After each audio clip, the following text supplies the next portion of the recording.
SaberAcademy Vienna, and in this video I'm going to introduce you to our take on Form 2. Form 2 is, as I call it, the key. Functional fiction, the concept, all of SaberAcademy Vienna's fighting system is constructed about, is built like a palace or a castle. So first you start by approaching the gate.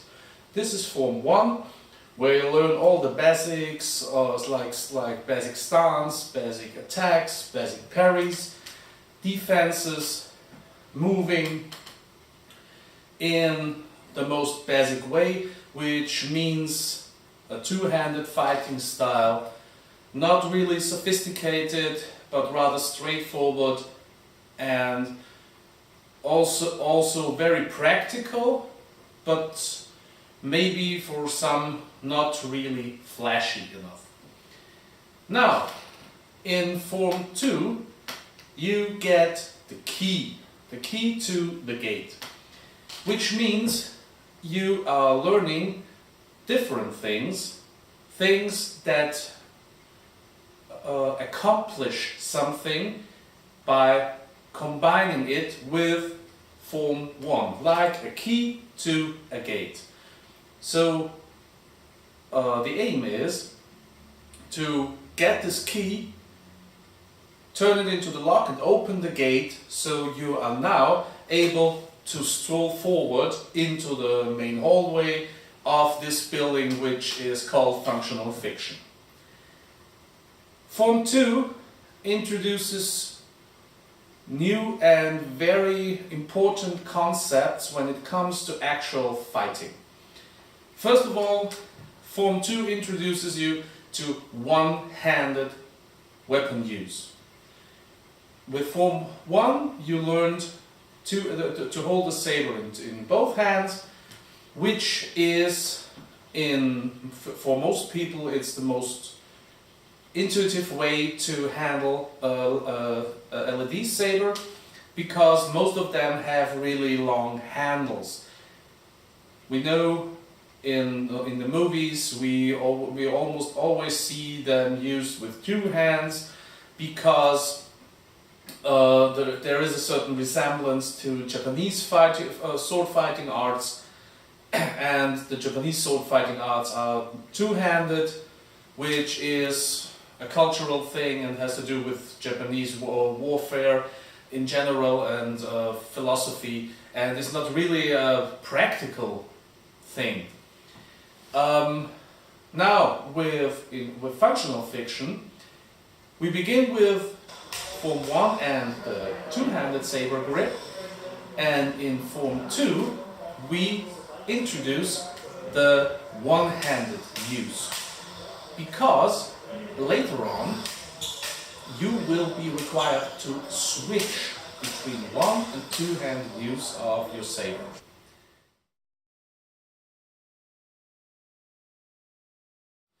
The first thing you learn with Form 2 is a different kind of stance.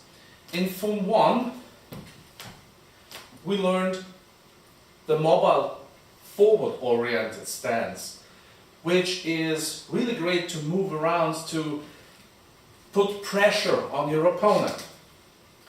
In Form 2 we have what we call a static stance, which means that your weight is not distributed towards your front leg, but towards your back leg. So you stand rather static with most of your weight on your back leg, slightly bent, and slightly bent is also your front knee. Your toe should be pointing straight at your opponent.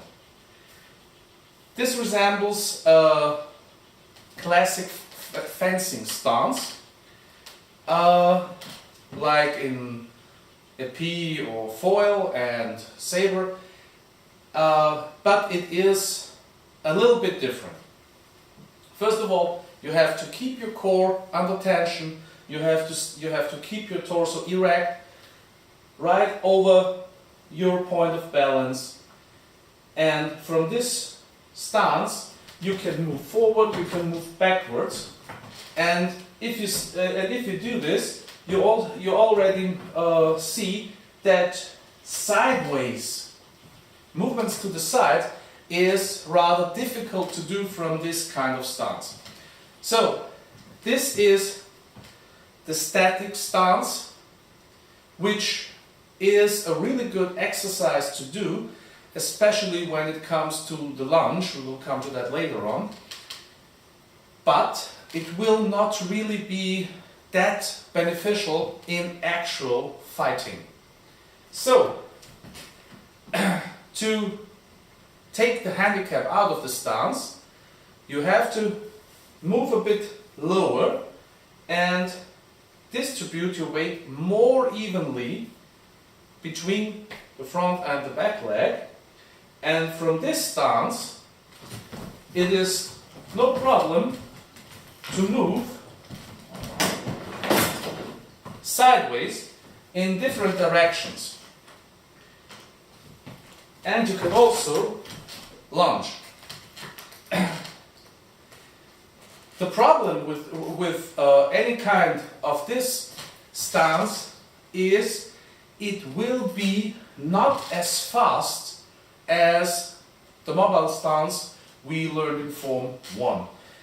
So you already see Form 2 is a key which is not really good on its own, but it gets really strong combined with the gait.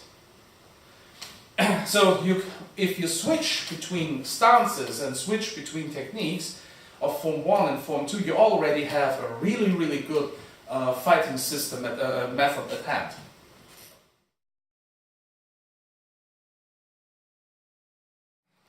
The guards of Form 2 are only 3. And one is the most important, and the other two are not so important, but good to know and good to use. The most basic guard is the neutral guard, the neutral stance, where I keep my weight distributed rather evenly between my legs, and I hold my blade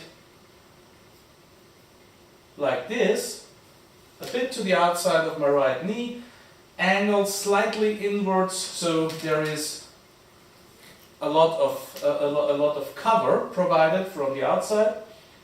And this is the most basic guard, because you can launch almost any attack from here. And you can parry in all directions.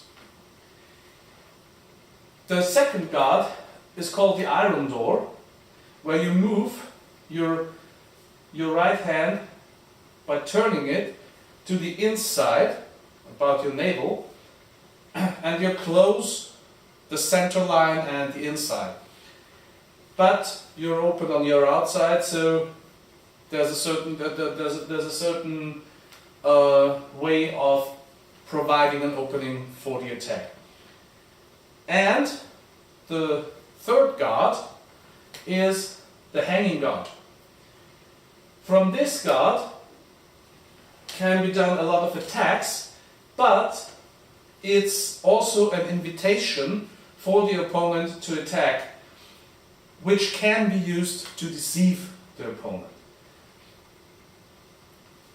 But it is also, in some cases, a bit of intimidating, because when I move like this towards my opponent, he can be intimidated and just tries to push my blade away, and this I can use as a feinting. So if he pushes my blade away, I can go around and attack.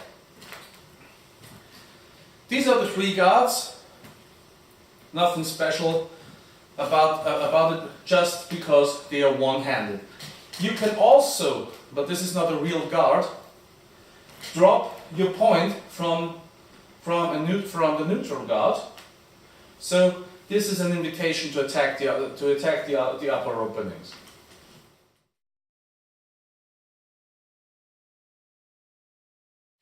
For most people, when starting out with a one-handed saber use, these short-handled, short-hilted sabers are a really comfortable start, because it feels a bit more natural when you use the saber in one hand, if the hilt can turn without touching your forearm, or if you keep it closer to your body, it don't touches your thigh or your hip. But you can and you should also be able to use a long hilted saber, because later on you will be required to change between one and two-handed saber use.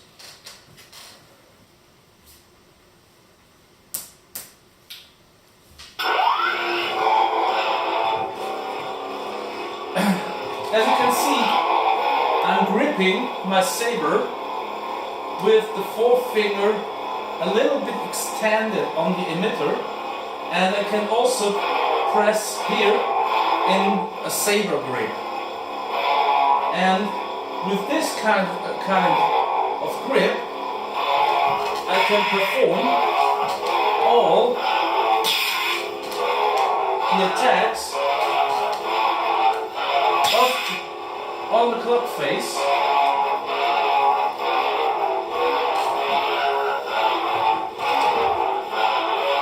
as we learned in Form 1, one-handed. But I have to generate power a little bit different. So, if I attack from above, like a cut 12, I have to describe a circle before impact. All the cuts I do with in a one-handed grip would require that I start with a circle, a spin. You see? Because in this way I generate the power to hit and to cut through my target. Now, if you take a look at the movement, most of the movement comes from my wrist, from my elbow, and then my shoulder. So if I move here or here, my wrist turns the saber, my elbow follows, and then I cut with the shoulder. And in every attack I also have footwork, because I have to put my weight behind the attack. So when I cut a cut 12, I lunge. This is not a really wide lunge like in classical fencing, but a rather small lunge, because I just want to hit and retreat.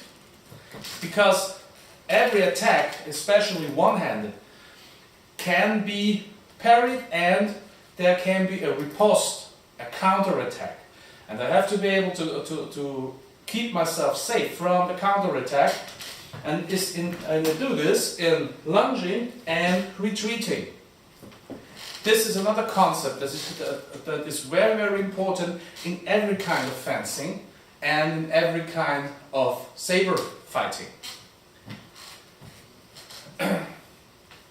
When I use only my right hand with the saber, I keep my left hand back on my hip so it doesn't get hit. That's the only reason, because if I put my hand here and I attack, and then I miss a parry, or my opponent targets my left hand, it's rather hard to parry, to defend. You have one target more to defend. So put it back here and you can almost forget about it.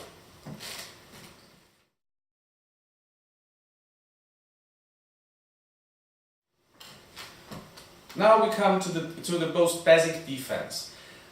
Parries. There are, in Form 2, the same 3 ways of defending like in Form 1. So there is voiding, just being not there when the attack lands, and parrying, and displacing. Voiding is done by footwork like in Form 1, so nothing special here. But parrying is a bit different, because you are parrying with one hand.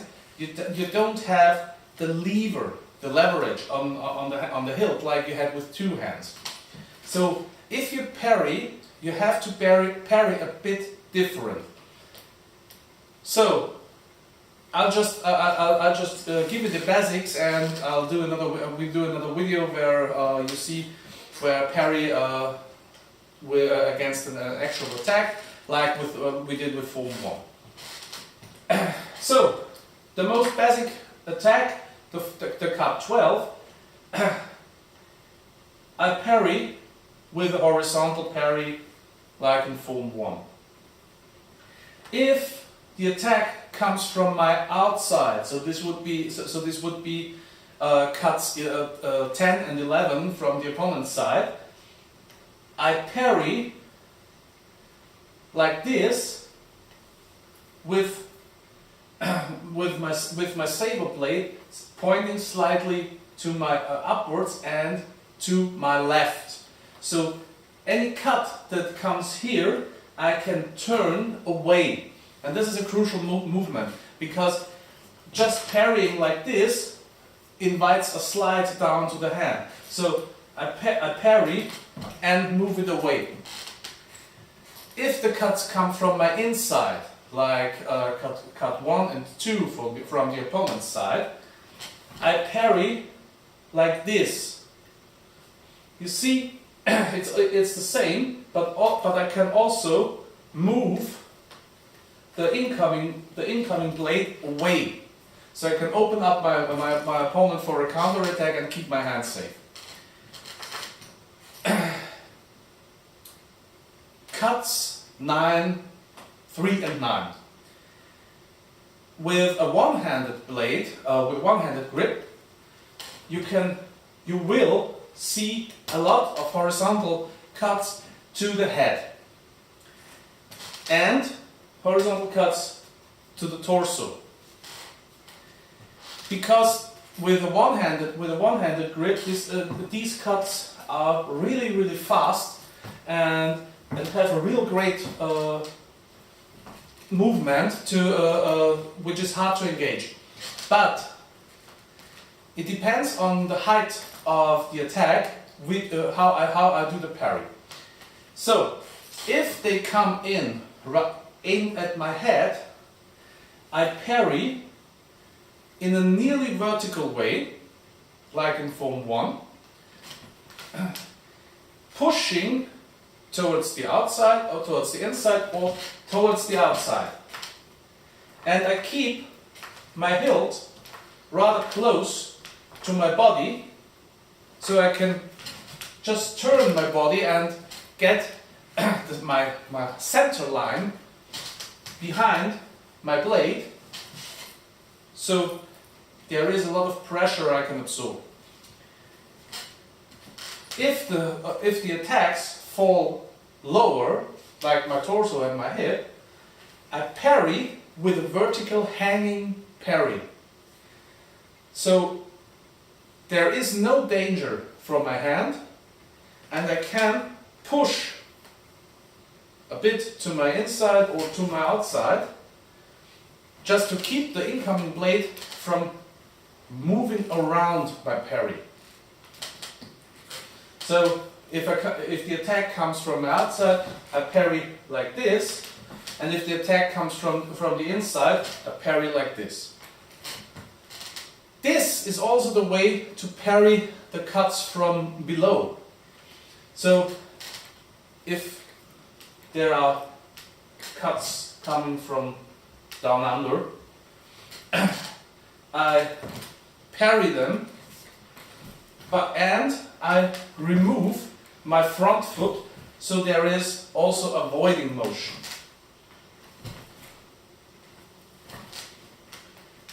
The cut 6 is either not parried, just voided, or if you want to parry it, parry with a horizontal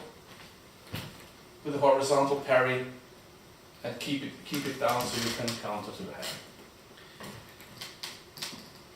These are the basics of parrying. As I said, defense is a really important topic in any kind of fighting. So we'll do another video especially for defending.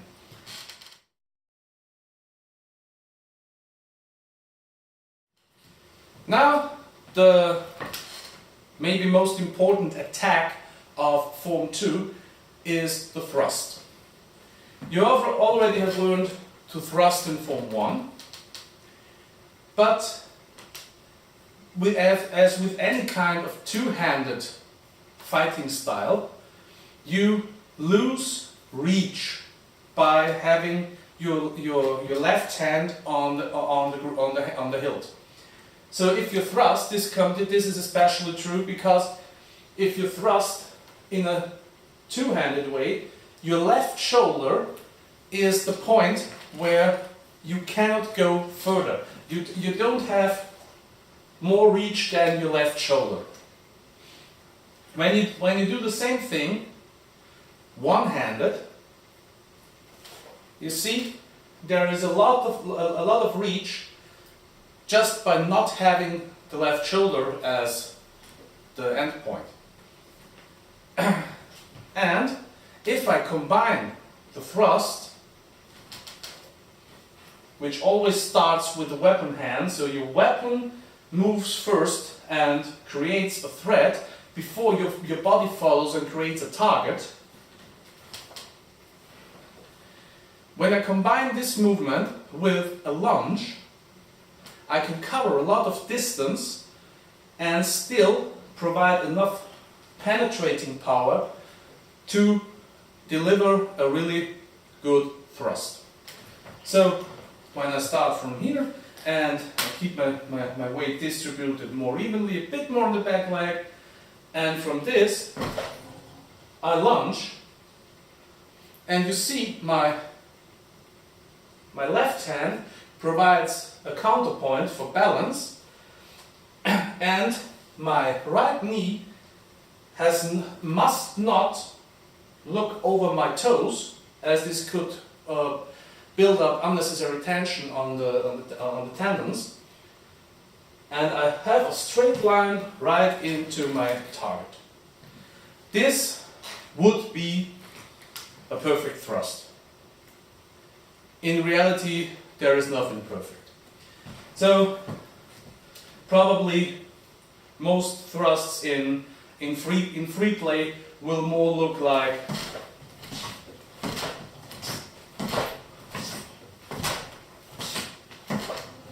but you see, you can work on building up good form. Afterwards, I will show you a short sequence where we show attacks, parries, and in the end of the sequence, I grip my saber with my left hand again.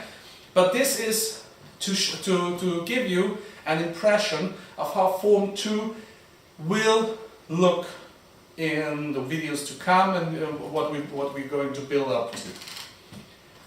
For now, I think this is enough, and I just have to say, may the force be with you.